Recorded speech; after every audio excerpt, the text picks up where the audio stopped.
Just wanted to do a quick video today about mice. It is winter and we know what that means. It's cold. The other thing it means is that food sources are scarce, crop cover is minimal to none, so rodents are cold, hungry, and exposed to predators. As you can see behind me, the field is bare and has no food. So they're going to come into your home potentially looking for all of the above. Now, what can you do to prevent that, minimize that, and deal with any infestations? Well, the first thing you can do is look around your home and plug, seal up any holes. Anything that you can get your pinky finger in, a mouse can get in too. So some things that are really easy to use, a lot of people like to use steel wool. That's fine, but the problem with steel wool is that it rusts. And it will break down and sometimes leave a streaky rust mess below the hole from the rain and whatnot. So a better alternative is copper wool. This stuff you can buy on Amazon, and you can cut it with a good pair of scissors and stuff some holes with it, and it definitely helps to deter the mice from entering those obvious, entry points around the home. The other thing, obviously, is sealing things up with caulking. That's your first line of defense, is doing what we call exclusion.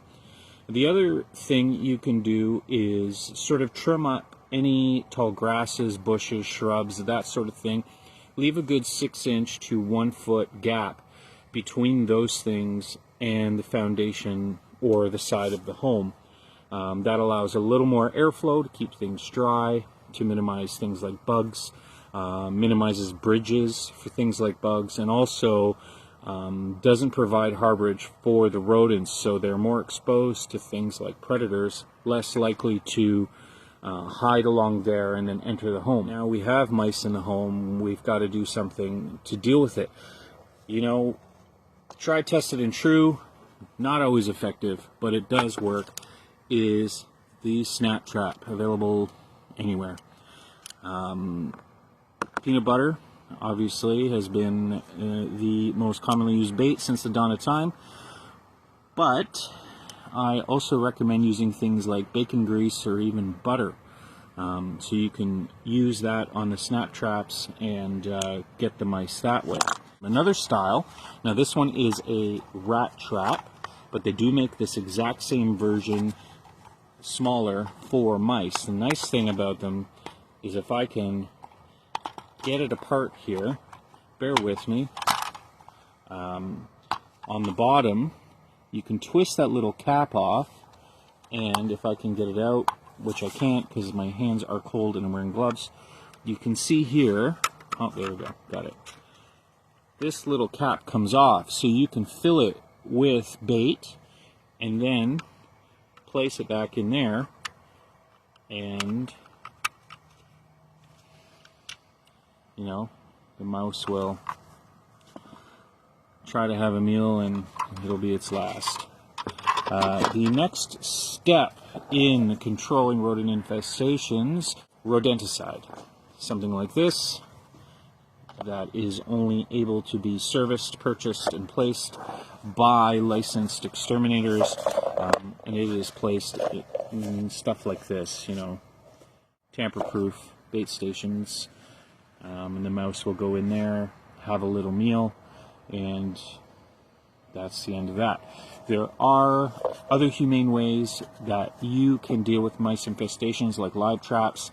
There are plenty of catch and release style traps, again, available, all of this available through us, or Amazon, Canadian Tire, all those things. I'm not affiliated with any of them, but there are many available where the mouse can go in, and you're using those same types of baits, and then you can dispose of the mouse outside and let it free if you choose to do so. So hopefully that answers some common questions, and if you have any other questions, feel free to reach out. If you don't want to deal with any of this at all, feel free to reach out, and we're happy to do everything from the exclusion work right through to the control and extermination of the rodents.